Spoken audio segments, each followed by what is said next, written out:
This is David Harding.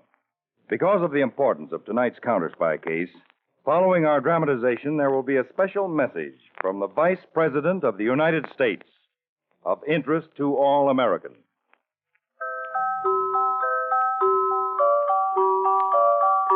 Pepsi-Cola, P-E-P-S-I. That's your smartest cola buy.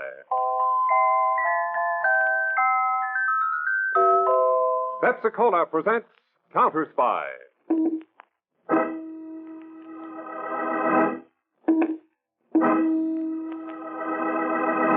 Washington calling David Harding, Counterspy. Washington calling David Harding, Counterspy.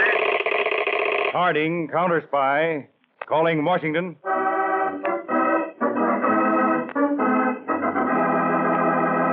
United States Counterspies, especially appointed to investigate and combat the enemies of our country, both at home and abroad. Tonight, the case of a courageous come-on. Another Counterspy report to the American people.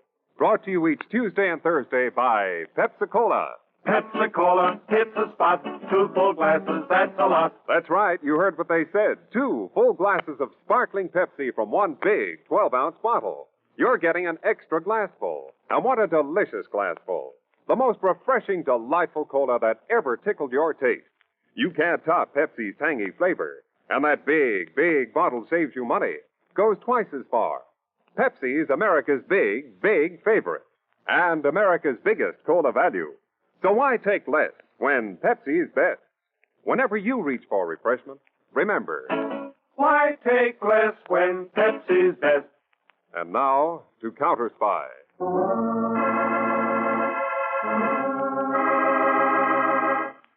It is a scene truly out of the Old West. A dance and gambling hall crowded with hard-riding, fast-shooting men enjoying themselves, but at any moment ready for action. Suddenly, the swinging doors fly open. A tall, languid cowpoke stands framed in them.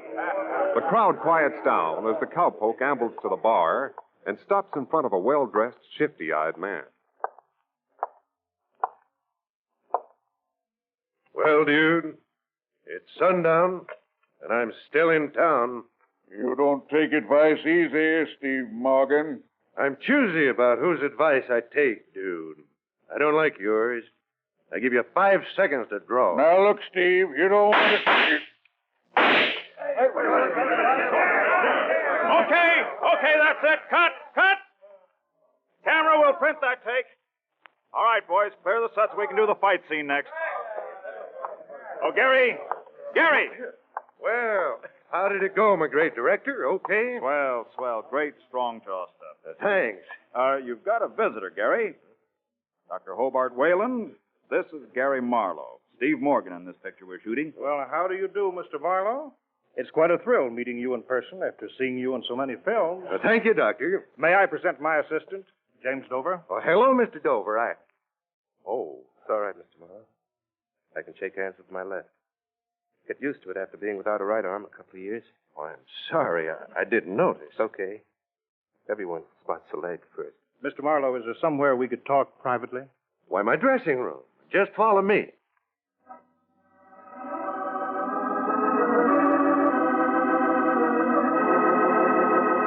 To get to the point, Mr. Marlowe, I'm heading the Institute for Disabled Workers, and we're embarking on a large fundraising campaign. Well, maybe I'd better save your time, Dr. Whalen. All my charitable contributions are handled by my business manager. We're not looking for charity, Mr. Marlowe. Jimmy? Why is it every time you guys see somebody without an arm or a leg, you think of tin cups and bacon? Oh, I'm sorry. I thought... Sure, that... I know you thought we're looking for a handout. Charity, huh? Did you ever take any, Mr. Marlowe? It sticks in your craw. Jimmy, you better wait outside. I'm sorry, Doctor. Believe me, Mr. Dover, I didn't My mean... fault, Mr. Marlowe. I fly off the handle too easy. Wait outside, Jimmy. I'll finish our business with Mr. Marlowe. All right, Doctor. I'm sorry again. I'm always being sorry.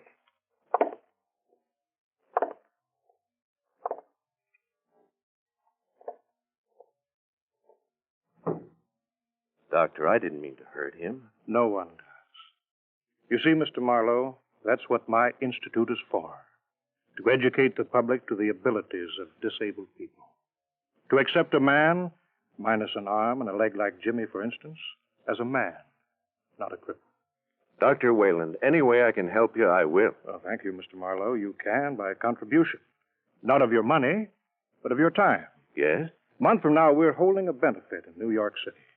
It's to raise money to set up a chain of industrial and liberal arts schools for the disabled, so they can become self-employed. A month from now, you said? Yes. Now, I'd like you, the famous Western film star, to be our master of ceremonies. We'll have a full program of stars and celebrities.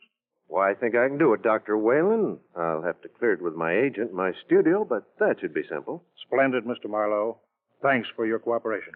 I'll have my secretary, Miss Vicky Brent, call you for a final confirmation. Good day, sir.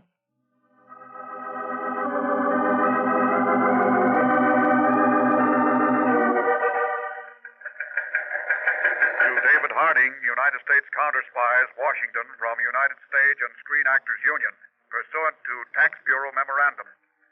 This is to notify you that members of our union are being solicited to appear at a benefit performance for the Institute for the Disabled. Dr. Hobart Whalen, Director. We are notifying our members they may appear unless you notify us to the contrary.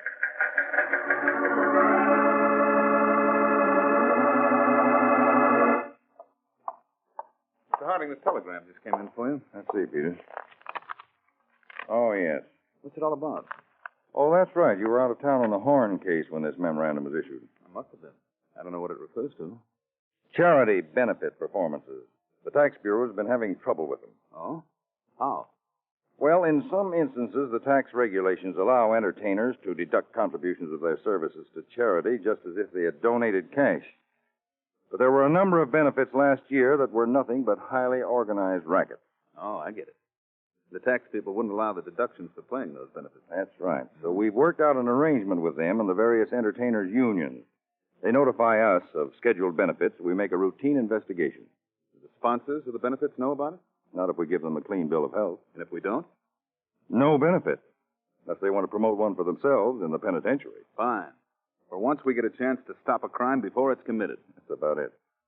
So put this institute and this Dr. Hobart Whalen through a routine investigation, then we can forget it.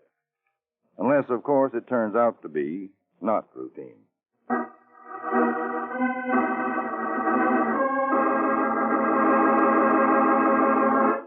Yes, Mr. Marlowe? Well, this is Dr. Whalen's secretary. I'll give him your message just as soon as he gets back here to the office. And we'll see you in New York in a month. Goodbye. The great Gary Marlowe, Vicky. Yes, Jimmy. He says he'll MC the benefit performance. Wonderful. You're not very enthusiastic about it, are you, Jimmy? Sorry, Vicky, I've got the blues. Vicky, Jimmy, I have splendid news, splendid news. What is it, Dr. Whalen? Well, I've just talked to the management of Coliseum Hall in New York by transcontinental phone. They're going to let us have the hall for our benefit, for just expenses. They're giving up their usual profit. Wonderful, Doctor. Isn't it, Jimmy? Yeah, great. Well, what's the matter? Jimmy's a little down in the dumps today. Oh? Doctor, it's just that I haven't been doing anything. Just hanging around, acting like a pitch to soften people up. I walk in, they took a look at me, and they go woozy. And, well, I can't stand the pity in their eyes when they see what the war did to me. I know how you feel, boy. That's why your job is the toughest of all. Yeah? Because you've got to stand that pity. The misplaced pity of a lot of well-meaning people. You've got to do that so we can break the ground and educate them to know that you don't need pity. We've got to show people that a boy like you is well able to take care of himself. Show them in a dramatic manner that they'll never forget. Maybe you're right, Doctor. Of course I am. Now, I just made train reservations to New York. You go down the station, get those tickets. On the double. And don't tell me that you can't do that with one leg. I know you better. Okay, Dr. Whalen. Sorry. On a double. Now, Vicky, think I set the boy straight? No question about it.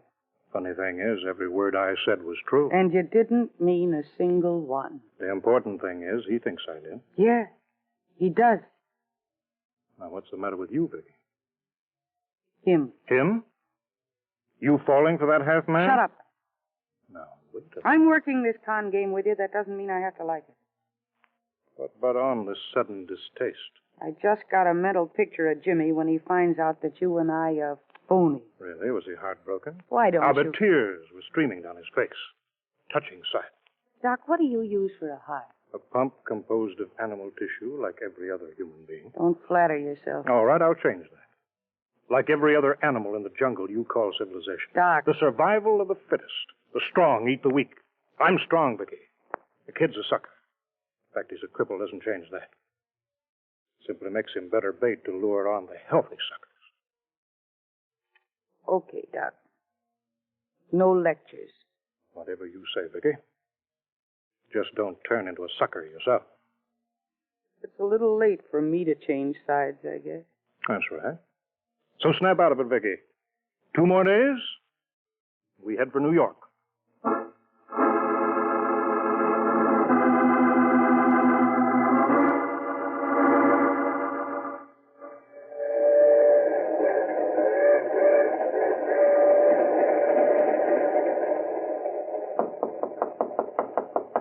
Who is it? Hey, Jimmy. May I come in? Sure, Jimmy, sure. The door's not locked. Thought you'd be in the club car. Got my own club car. Right here in my own compartment. Oh. I see. Do you get train sick? Is that why? No, I just like a drink now and then. Nothing wrong with that, is there? Oh, of course not, Vicky. If you want me to go. Why should I want you to go? Sit down. Look at the scenery that goes by. I've just been talking to Dr. Whalen. Dr. Whalen. That calls for another drink. You want one? Vicky, don't you think you've had enough? I've had enough of something, but it's not this. Okay. What you looking at? The countryside. Oh, Makes me kind of ashamed of myself. you ashamed. Look at it, Vicky. Wide and rolling. Those wheat fields. Pretty in the sun, aren't they? So pretty. The doctor's right. The doctor? Oh, yes, Dr. Whalen. Vicky, I've decided something. This country's big enough for everything, everybody. The mountains we went through. The plains we'll be rolling over soon. There's room in it for every man, even a guy like me, a half. Sorry, Vicky. The doc told you that, huh? Yeah, but I added something of my own. Vicky, this country's big, but it needs me. I'm alive. I've got something to give it. Me and a million other men and women like me. Trouble is, it's kind of slow to wake up to the fact. Sort of stupid. But I'm going to help smarten it up. You are. Sure, Vicky, and you, too. Hmm. You know something, Jimmy? You know who's stupid? No, Vicky, who? You're stupid, stupid, stupid. How And a pretty. sucker. Oh, what a sucker. You're not a strong one. You're not like the doc. You're not like me. Strong ones. That's me. Vicky, what are you And talking the about? doc. The doc. He couldn't even give you a prescription to buy a bandage in a drugstore. Now, Vicky, snap No, out. you listen to me.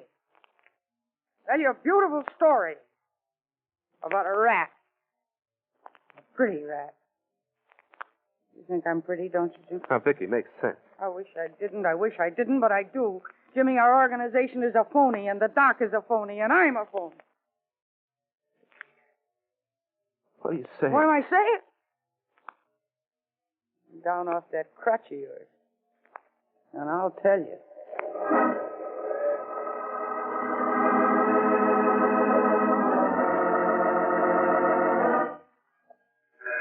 Operator, I'm in a railroad station. I only have 8 minutes. I don't know the number, but I've got to talk to Counterspy headquarters in Washington, D.C. Mr. David Harding. Mr. Peters, call Mr. Harding right away. Mr. Peters, call Mr. Harding right away. This is Peters, Dave. Yes, Peters.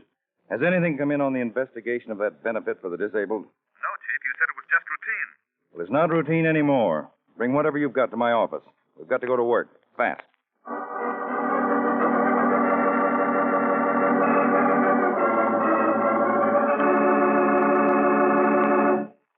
Back to Counterspy in just a moment. But first, Pepsi-Cola hits the spot. 2 full glasses, that's a lot. Lots more value, lots more zest. Why take less when Pepsi's best? More and more, among fellows and girls, among mothers and dads, you hear that sane and sensible question, why take less when Pepsi's best? No budget, no allowance ever had a better friend than tangy, sparkling Pepsi-Cola. Because one big 12-ounce Pepsi bottle gives you 2 delicious drinks. That's twice as much tangy taste. Twice as much delicious Pepsi to go just twice as far. That's why more and more families say, why take less when Pepsi's best? Yes, families like yours and mine. Families all over America. They're all saying, why take less when Pepsi's best? Pepsi-Cola hits the spot. Tastes terrific when you're hot. More and better than the rest. Why take less when Pepsi's best? Today, tomorrow, always, get America's biggest cola value. Take home a carton of 6 big Pepsi bottles. Insist on Pepsi at the store. And say Pepsi at the fountain. Say Pepsi at the stand. Say Pepsi whenever you reach for refreshment. Remember, Why take less when Pepsi's best? and now back to Counterspy. He, Brent, are in a corridor of a large New York hotel. Jimmy raises his good arm to knock on the door of room 302, then pauses. Sure you want to go through with this, Vicky? I'm sure. That girl. Come in. Mr. Hardy? That's right, Mr. Dover. Come in. Sit down. This is Miss Vicky Brent I told you about. Yes. Won't you sit down, Miss Brand? Oh, yeah, thanks. Why not sit back, Miss Brand? You don't look very comfortable perched on the edge of that chair. I'm a little nervous. No, it's all right, Vicky. This is my assistant, Mr. Peters. Miss Brent, Mr. Dover. How do you do, Hello. Mr. Peters? Dover. Now, Mr. Dover, let's listen to you. What about this phony benefit you called me about? Well, I told you about Dr. Wayland and my part in it. Sketchily, yes. Well, we've already investigated Wayland. He has a long record as a confidence man and a chiseling promoter. Well, I think Vicky, Miss Brent can give you a better picture of the setup than I can. Oh, Miss Brent? First, Mr. Harding, I want to get one thing straight. Yes. Jimmy's got a little blind spot about me. This isn't the first fake deal I've been in. The doc didn't con me into it. I knew what it was all about from the start. I'm glad you said that, Miss Brent. It's a good beginning. What? We've been looking you up, too. Peters. Victoria Brent, alias Barry, alias Brandon. Indicted for racetrack swindle, suspended sentence. Indicted as suspect in fur theft, probation, and some more. I couldn't have hidden it if I wanted to. Well, the important thing is you didn't want to. Now, will you tell your story? Well, Doc Wayland got the idea to promote this benefit for disabled people. He called me in on the deal, and I went for it. Mm-hmm. Jimmy was hired by the doc, and the doc gave him a song and dance about useful work and what a great project it was.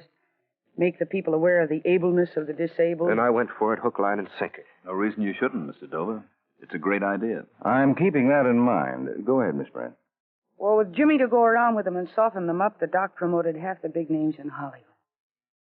They'd... Well... Say it, Vicky. They'd take one look at me and drown in their own pity. I'm sorry, Jimmy. And now we're supposed to pull the same stunt with the Broadway and radio stars, only I'm not supposed to know that's what it is. We'll come back to that, Jimmy. Go on, Miss Brent. The doc set up a phony outfit, the Institute for the Disabled, chartered in some state out west. Yes, with himself as the sole trustee for the Institute. Yes, we've checked that. That's right. He was going to send a check for the proceeds of the benefit to the Institute, all right, and be there himself to receive it. You expected to get away with something that wrong? No, Mr. Peters, but he expected to be out of the country by the time it was found out. Well, how far has the organization gone? All the way. Tickets, advertising. He's even got a Coliseum Hall lined up.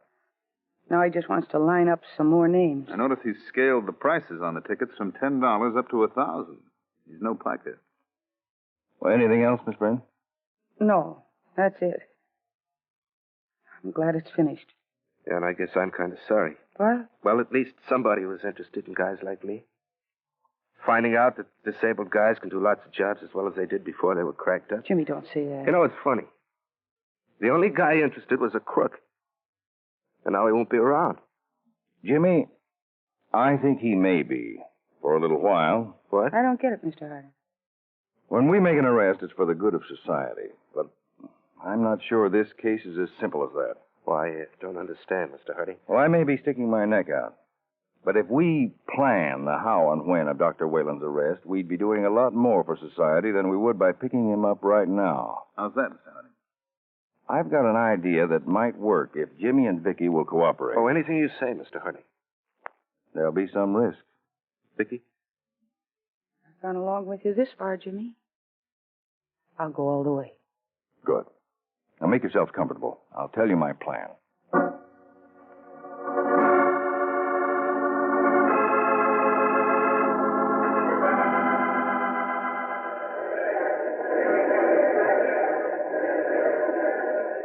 Gee, what a crowd, Jimmy.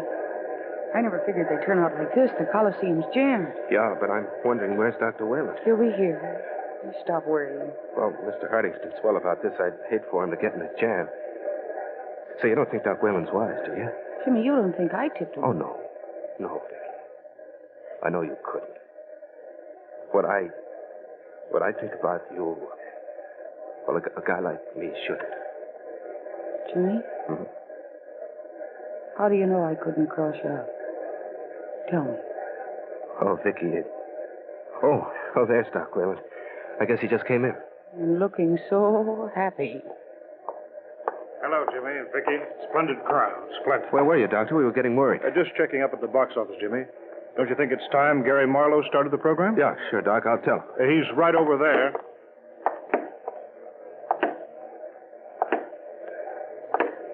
Say, Mr. Marlowe. Oh, yes, Jimmy? You want me to begin? Yeah, right away. Oh, and, Mr. Marlowe, don't forget that first guest. He'll be kind of a surprise for everybody. How could I forget him? Well, here I go. Good luck, Mr. Marlowe.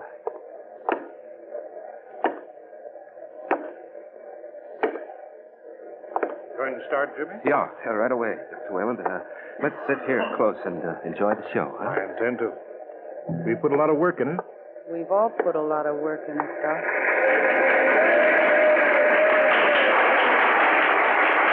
Thank you.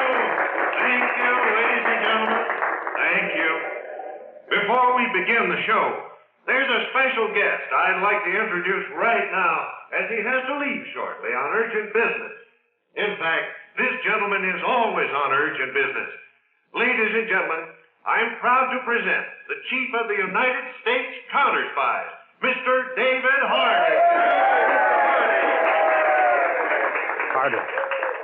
Jimmy, how did this happen? Special guest, Dr. Whalen. I thought it was great we could get him. He doesn't make many public appearances. Oh, yes. Great. Thank you, Mr. Marlowe. Later on, I want to ask you about a trade secret. In those Western films of yours, how do you get 50 to 100 shots out of one 6-shooter revolver? The counterspies could use a trick like that. But seriously, ladies and gentlemen, I am proud to be here. For the purpose of this benefit is of major importance to America.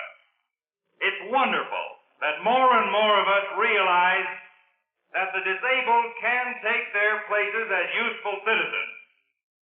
This occasion is to see that they get their chance, not as a charity, but as a right.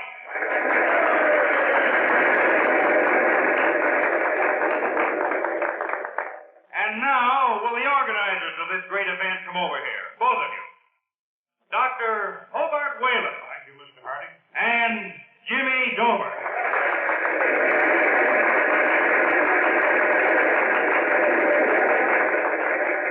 Now, I have a surprise for the audience. An actual arrest here on the platform. Ladies and gentlemen, splendid as this affair is, it has one black mark. It was organized by a confidence man, a swindler, a crook. This man here, Dr. Hobart Whalen. Jimmy, I want you to arrest him. I'm getting out. Oh, no, you're not, Doc. This crutch is good for something besides breathing out. Okay, Mr. Harding, I'd arrest him.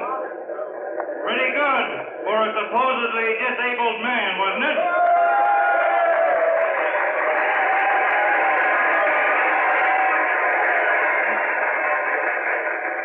Now, while my assistant Harry Peters helps Mr. Dover remove the prisoner, I'll tell you, the audience, why we did not cancel this benefit weeks ago, even though we knew the promoter was a crook. We didn't stop it because the cause is close to our hearts. The counterspies employ many so-called disabled men and women. They hold key positions in our code division, communications, and others. So we allowed this benefit to go on. And you may rest assured that at the suggestion of the President's Committee on National Employ the Physically Handicapped Week, your money will go to a legitimate organization interested in this problem. And now, here is Gary Marlowe with the rest of the show.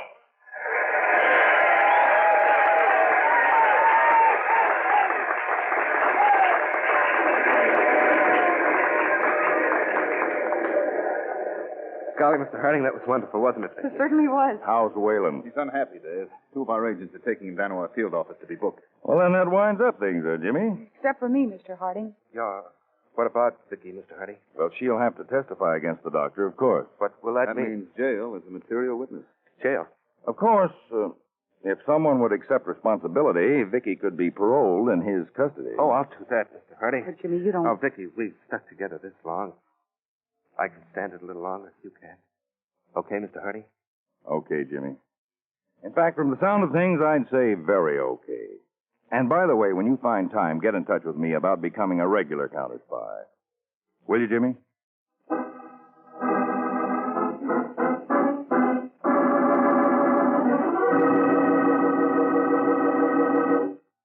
Ladies and gentlemen, it's an honor to present the following message, especially prepared for this Counterspy broadcast, by the Honorable Alban W. Barkley, Vice President of the United States. Today's disabled veterans and handicapped workers have the full support of the United States government in their quest for suitable employment opportunities. The President of the United States has established a special civilian committee to lend assistance in discharging this national responsibility of providing work for qualified handicapped men and women. The response by businessmen, industrialists, and labor officials has been highly gratifying. But we must intensify our efforts so that a war wound or an industrial accident is not a one-way ticket to the sidelines. I ask your continued interest in those handicapped workers presently employed and added opportunities for those seeking work. I urge all Americans to remember that ability is much more important than disability. Thank you very much, Mr. Vice President. Next week's Counterspy case deals with the teenage terrors who worshipped a heel. The stolen loot that was paid for with a wet handkerchief and hard cash. And the underworld mobster who pulled a switch and continued to be a right guy. Be sure to tune in next Tuesday To the case of the Flatbush Fagin on Counterspy. And remember, when your friends drop in, be generous, but be thrifty, too. Serve plenty of delicious Pepsi-Cola. Pepsi's big 12-ounce bottle gives you not just one sparkling glassful, but two. Get a carton of 6 and serve 12 delicious drinks. Yes, Pepsi is America's biggest cola value. You get twice the tangy taste, twice the refreshment, twice the Pepsi. So why take less when Pepsi is best? Whenever you reach for refreshment, remember, Pepsi-Cola hits the spot. 2 full glasses, that's a lot. Lot more value, lot more zest. Why take less when Pepsi's best? tonight's Counterspy program originated in New York, was directed by William M. Sweet, dramatized by Palmer Thompson, and featured Don McLaughlin and Mandel Kramer, with music by Jesse Crawford. Counterspy is a Phillips H. Lord production for Pepsi-Cola. Enjoy some Pepsi ice cold tonight.